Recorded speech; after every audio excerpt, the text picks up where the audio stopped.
Disasters and disaster management in India. Anjana Majumdar എഴുതിയിട്ടുള്ള ഒരു essay ആണ് ഈ ഒരു ചാപ്റ്റർ നമ്മൾ പഠിക്കുന്നത്. വളരെ എളുപ്പത്തിൽ സമ്മറൈസ് ചെയ്തെടുക്കാം. ഒരു 10 മിനിറ്റിൽ താഴെ മാത്രം നിങ്ങൾ ടൈം സ്പെൻഡ് ചെയ്താൽ മതി. സോ ഡിസാസ്റ്റേഴ്സ് എന്ന് വെച്ചാൽ എന്താണ്? ദുരന്തങ്ങൾ എന്നാണ് അർത്ഥം. സോ ഇന്ത്യയിലുള്ള ദുരന്തങ്ങളും അതുപോലെ തന്നെ പ്രകൃതി ദുരന്തങ്ങളെ കുറിച്ചിട്ടാണ് പറയുന്നത്. ഡിസാസ്റ്റേഴ്സ് എന്ന് ഉദ്ദേശിക്കുന്നത് നാച്ചുറൽ ഡിസാസ്റ്റേഴ്സ് ആണ്, മനുഷ്യന്മാരുണ്ടാക്കുന്നതല്ല. അപ്പോൾ ഡിസാസ്റ്റേഴ്സ് ആൻഡ് ഡിസാസ്റ്റർ മാനേജ്മെന്റ് അതിനെങ്ങനെയാണ് ഇന്ത്യയിൽ കൈകാര്യം ചെയ്യുന്നത്, ഇത്രയും കാര്യങ്ങളെ കുറിച്ചിട്ടാണ് ഈ ഒരു എസ്സേയിൽ സംസാരിക്കുന്നത്. ആദ്യം നമുക്ക് പറഞ്ഞിരുന്നത് ഗ്ലോബലി ആഗോളതലത്തിൽ ഇതിന്റെ ഒരു സിറ്റുവേഷൻ എന്താണെന്നുള്ളതാണ് ആദ്യം പറഞ്ഞു തരുന്നത്. Disasters R increasing in number and intensity. In terms of number and also intensity, ഇതിന്റെ ഒരു കാഠിന്യവും നമ്പറും വളരെയധികം ഗ്ലോബലി ആഗോളതലത്തിൽ കൂടിക്കൊണ്ടിരിക്കുന്നു.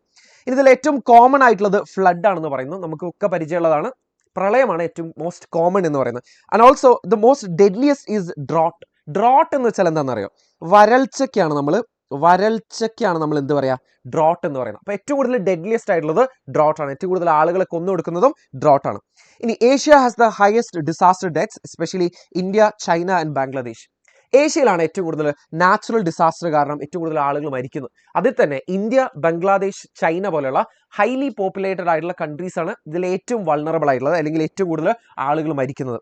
ഇനി എന്തുകൊണ്ടാണ്, if you are asking this question, why India is highly vulnerable, എന്തുകൊണ്ടാണ് ഇന്ത്യയിൽ ഇത്രയും അപകട സാധ്യതകൾ വരുന്നത്, അല്ലെങ്കിൽ highly prone to these kind of disasters എന്തുകൊണ്ടാണെന്ന് ചോദിച്ചാലേ, ഒന്നാമത്തെ കാരണം it's because our geographical features.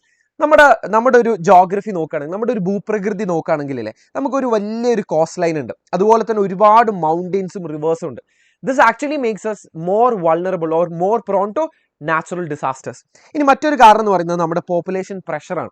വളരെ ലിമിറ്റഡ് ആയ സ്പേസിൽ ഒരുപാട് ആളുകൾ തിങ്ങി നിൽക്കുന്ന ഒരു സ്ഥലമാണ് ഇന്ത്യ എന്ന് പറയുന്നത്. നമ്മുടെ പോപ്പുലേഷൻ ഡെൻസിറ്റിയും വളരെയധികം കൂടുതലാണ്.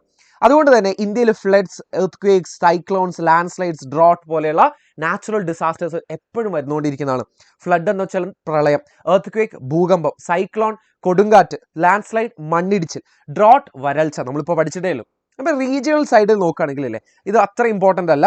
എന്നാലും ഇതിൻ്റെ ഒരു ലിസ്റ്റ് അവിടെ കൊടുത്തിട്ടുണ്ട്. അതായത് ചാപ്റ്ററിൽ ഇത് വലിയൊരു ഭാഗമായിട്ടാണ് കൊടുത്തിരിക്കുന്നത്. നോർത്തിൽ flood, landslide, earthquake പോലെയുള്ളത്. നോർത്ത് ഈസ്റ്റ് നമ്മുടെ ആസാം, മേഘാലയ, ത്രിപുര, പിന്നെ എന്താ പറയുക, അങ്ങനെയുള്ള അങ്ങനെയുള്ള സ്റ്റേറ്റിലൊക്കെ പ്രധാനമായിട്ടും ഹെവി ഫ്ലഡുകൾ, സൈക്ലോൺസ്, ചുഴലിക്കാറ്റുകൾ, പിന്നെ എർത്ത് ക്വേക്ക് ഒക്കെയാണ്, ഭൂകമ്പമൊക്കെയാണ് പ്രധാനമായിട്ട് വരുന്നത്. ഇനി വെസ്റ്റിൽ നോക്കുകയാണെങ്കിൽ ഡ്രോട്ട്, വരൾച്ച, സൈക്ലോൺസ് അല്ലെങ്കിൽ ഇതുപോലെ തന്നെ ചുഴലിക്കാറ്റുകൾ, എർത്ത് ക്വേക്സ്, ഭൂകമ്പം. ഇനി സൗത്തിലേക്ക് നമ്മുടെ സൈഡിലേക്ക് വരികയാണെങ്കിൽ, കേരളം, തമിഴ്നാട്, കർണാടക ഭാഗത്തൊക്കെ വരികയാണെങ്കിൽ സൈക്ലോൺസ്, സുനാമി, സീ ഇറോഷൻ എന്ന് വെച്ചാൽ കടൽ കയറി വരുന്ന കേട്ടോ. അതായത് നമ്മുടെ കടൽ തീരത്തേക്ക് കടൽ ഇങ്ങനെ ഇടിച്ചു കയറി വരുന്നതിനാണ് നമ്മൾ സീ ഇറോഷൻ എന്ന് പറയുന്നത്. ഇനി നമ്മൾ അടുത്ത കാലത്ത് എന്ന് പറയുമ്പോൾ അല്ലേ, ഇത് എഴുതിയത് ഏകദേശം ഒരു 2014 മുന്നെയാണ് ഇത് എഴുതുന്നത്. ഈ ഒരു ചാപ്റ്റർ വന്നതും അതുപോലെ തന്നെ ഇത് ടെക്സ്റ്റ് ബുക്ക് ആയിട്ട് വന്നത് 2014 മുന്നെയാണ്. അപ്പൊ അവിടെയുള്ള ആ ഒരു കാലഘട്ടം ഒരു ഫ്രെയിം ഓഫ് റെഫറൻസ് ആയിട്ട് എടുത്തുകൊണ്ടാണ് റീസെന്റ് ഡിസാസ്റ്റർ, അടുത്ത കാലത്ത് സംഭവിച്ചിട്ടുള്ള പ്രകൃതി ദുരന്തങ്ങൾ എന്ന് പറയുന്നത്.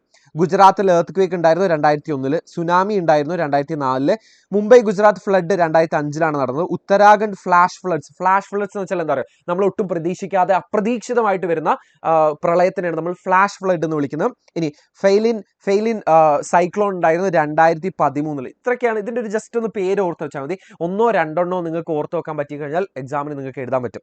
ഇനി ഇതിന്റെ ഒരു ഇമ്പാക്റ്റിനെ കുറിച്ചിട്ടാണ്. ഇത്തരം പ്രകൃതി ദുരന്തങ്ങൾ സംഭവിക്കുമ്പോൾ what could be the impact of it? ഒന്നാമത് നമുക്കറിയാം, there would be a lot of damage, destruction and death.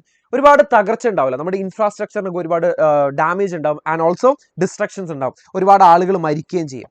അതുപോലെ തന്നെ one of the major factors ആണ് break down of communication, power, water and transport. നമുക്ക് തമ്മിൽ കമ്മ്യൂണിക്കേറ്റ് ചെയ്യാനുള്ള മാർഗ്ഗങ്ങൾ നിൽക്കും. അതുപോലെ തന്നെ ഇവിടെ പവർ സർക്യൂട്ട് ഒക്കെ കംപ്ലീറ്റ്ലി ഡിസ്ട്രോയിഡ് ആവും. അതായത് എന്താ പറയുക, നമുക്കിപ്പോൾ കറണ്ട് അല്ലെങ്കിൽ ഇപ്പോൾ വേറെ രീതിയിൽ ഏതെങ്കിലും സബ്സ്റ്റേഷനിൽ നിന്ന് കറണ്ട് പാസ് ചെയ്യുന്നത് എല്ലാം ഭയങ്കരമായിട്ട് ബ്ലോക്ക്ഡ് ആയിരിക്കും. അപ്പോൾ വാട്ടറും ട്രാൻസ്പോർട്ടേഷനും ഭയങ്കരമായിട്ട് ബുദ്ധിമുട്ടും.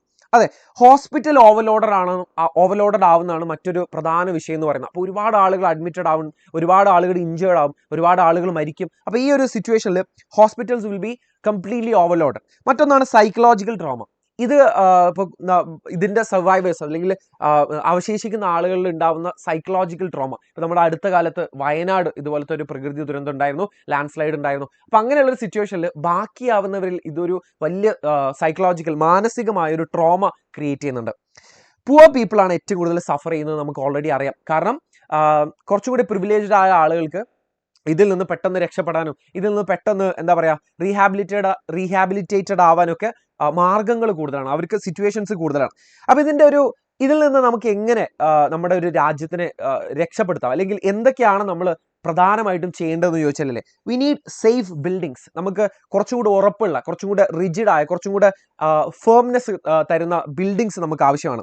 So weak buildings increases deaths. നമ്മൾ ഗ്ലോബലി നോക്കുകയാണെങ്കിൽ അല്ലേ, ഒരുപാട് വീക്ക് ബിൽഡിങ്സ് ഉണ്ട്. ഏകദേശം 30% ബിൽഡിങ്ങുകൾ മാത്രമേ സേഫ്റ്റി റൂൾസ് ഒക്കെ പാലിക്കുന്നുള്ളൂ എന്ന് ഇവിടെ പറയുന്നുണ്ട്. ഇത് ഡെവലപ്പിംഗ് കൺട്രീസിന്റെ കാര്യത്തിലാട്ടോ. അപ്പോൾ ഇന്ത്യ ഒരു ഡെവലപ്പിംഗ് കൺട്രിയാണ്. അപ്പോൾ ആഫ്രിക്കൻ കൺട്രീസ് കുറേ എണ്ണം ഡെവലപ്പിംഗ് കൺട്രീസ് ആണ്. അപ്പോൾ ആഫ്രിക്കൻ കൺട്രീസ് പോലെയുള്ള അല്ലെങ്കിൽ ഇന്ത്യ പോലെയുള്ള ഡെവലപ്പിംഗ് ആയിട്ടുള്ള രാജ്യങ്ങൾ അല്ലെങ്കിൽ പുരോഗതി ഇങ്ങനെ മെല്ലെ മെല്ലെ ആർജിച്ചുകൊണ്ടിരിക്കുന്ന ഇത്തരം കൺട്രീസിലെ വെറും 30% മാത്രം ഈ സേഫ്റ്റി റൂൾസ് ഒക്കെ, സേഫ്റ്റി പ്രോട്ടോകോൾസ് ഒക്കെ പാലിക്കുന്നുള്ളൂ.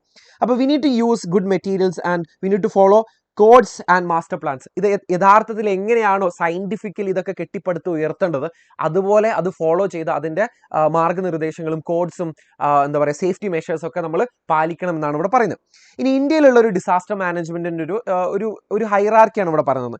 സ്റ്റേറ്റ് ഗവൺമെന്റ് ആണ് പ്രധാനപ്പെട്ട എല്ലാ റെസ്പോൺസിബിലിറ്റിയും ലീഡ് ചെയ്യുന്നത്. ആൻഡ് ഓൾസോ സെൻട്രൽ ഗവൺമെന്റ് എന്ത് ചെയ്യും, they support with rescue, defence and medical aid. നമുക്ക് ആവശ്യമായിട്ടുള്ള രക്ഷാപ്രവർത്തനങ്ങളും ഡിഫൻസ് അല്ലെങ്കിൽ പ്രതിരോധ മാർഗങ്ങളും മെഡിക്കൽ എയ്ഡും ഹോസ്പിറ്റൽ മറ്റുള്ള മെഡിക്കൽ എയ്ഡൊക്കെ എത്തിക്കുന്നത് സെൻട്രൽ ഗവൺമെന്റ് ആണ്. പിന്നെ റീഹാബിലിറ്റേഷൻ അല്ലെങ്കിൽ മാറ്റി പാർപ്പിക്കലൊക്കെ അല്ലേ, അതൊക്കെ ഒരുപാട് സ്പെഷ്യൽ സ്കിൽസ് ആവശ്യമായിട്ടുള്ള കാര്യങ്ങളാണ്. അതുപോലെ തന്നെ അതൊരു ഫാസ്റ്റ് ആക്ഷൻ ആണ്. വളരെ പെട്ടെന്ന് എന്തെങ്കിലും ചെയ്തെങ്കിലേ നമുക്ക് അതുകൊണ്ടൊരു പ്രയോജനം ഉണ്ടാവുള്ളൂ. ഇപ്പോൾ വയനാട് സംഭവിച്ച സമയത്തും ഒരുപാട് സെൻട്രൽ ഗവൺമെന്റിന്റെ ഭാഗത്തുനിന്നും ഒരുപാട് സഹായം വന്നിട്ടുണ്ടായിരുന്നു. And it also requires very effective coordination. നമ്മൾ കോർഡിനേഷൻ വേണമല്ലേ, മെഡിക്കൽ പ്രൊഫഷണൽസ് ആണെന്നുണ്ടെങ്കിലും, റെസ്ക്യൂ ചെയ്യുന്ന ആളുകളാണെന്നുണ്ടെങ്കിലും, പോലീസ് ഫോഴ്സ് ആണെന്നുണ്ടെങ്കിലും, ബാക്കിയുള്ള ആളുകളാണെങ്കിലും, അവിടുത്തെ നാട്ടുകാരാണെങ്കിലും, ഇതൊരു കോർഡിനേറ്റഡ് ആയിട്ടുള്ള ഒരു കാര്യമാണ് ഈ റീഹാബിലിറ്റേഷൻ എന്ന് പറയുന്നത്. ഇനി ഈ ഒരു ഡിസാസ്റ്റർ മാനേജ്മെന്റ്, അതായത് ഒരു ഡിസാസ്റ്റർ സംഭവിച്ചു കഴിഞ്ഞാൽ അത് കൈകാര്യം ചെയ്യുന്നതിന്റെ പർപ്പസ് എന്താണ് ഉദ്ദേശം എന്നുള്ളതാണ് പിന്നെ നമ്മൾ പഠിക്കേണ്ടത്. Not to prevent disasters. ഈ ഒരിക്കലും ഡിസാസ്റ്റേഴ്സിനെ നമുക്ക് പ്രിവെന്റ് ചെയ്യാൻ പറ്റൂല.